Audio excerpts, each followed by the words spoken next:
రాష్ట్రంలో రైతులు ఎదుర్కొంటున్న సమస్యలు పరిష్కరించాలని కిసాన్ కేత్ రాష్ట్ర కన్వీనర్ దాసర్ దానియేలు డిమాండ్ చేశారు. ఖమ్మం జిల్లా పలు మండల కేంద్రాల్లో రైతాంగ సమస్యలు పరిష్కరించాలని కోరుతూ తహసీల్దార్ కార్యాలయాల ముందు ధర్నా నిర్వహించారు.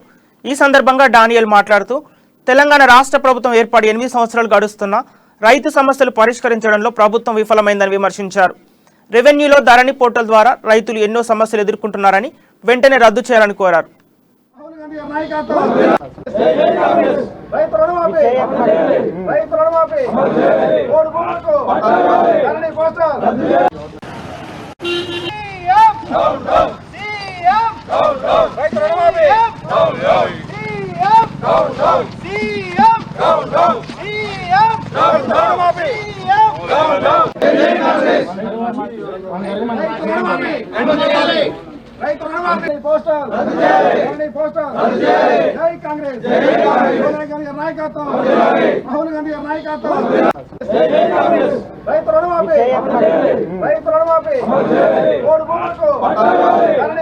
ఏఐసిసి పిలుపు మేరకు రాష్ట్ర కాంగ్రెస్ నాయకత్వంలో ఈరోజు తెలంగాణ వ్యాప్తంగా తహసీల్దార్ కార్యాలయంలో మండల కాంగ్రెస్ ఆధ్వర్యంలో ఈ కార్యక్రమం చేపట్టాము.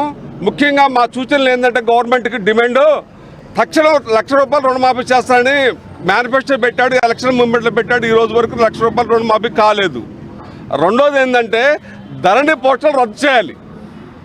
మూడోది ఏంటంటే పోడు భూములకి పట్టాలు ఇవ్వాలి. అదేవిధంగా దళిత బంధు అందరికి ఇవ్వాలి.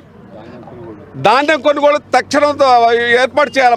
మా ఏరియాలో ఖమ్మం జిల్లాలో చాలా చోట్ల కూడా రైతులు ఇప్పటికే కోతలకు వచ్చి రోడ్ల మీద పోసుకొని ఇబ్బంది పడుతున్నారు. ధాన్యం కొనుగోలు కేంద్రాలు వెంటనే తెరవాలని మా కాంగ్రెస్ పార్టీ వైరా నియోజకవర్గం నుంచి డిమాండ్ చేస్తున్నాం. ఏఐసిసి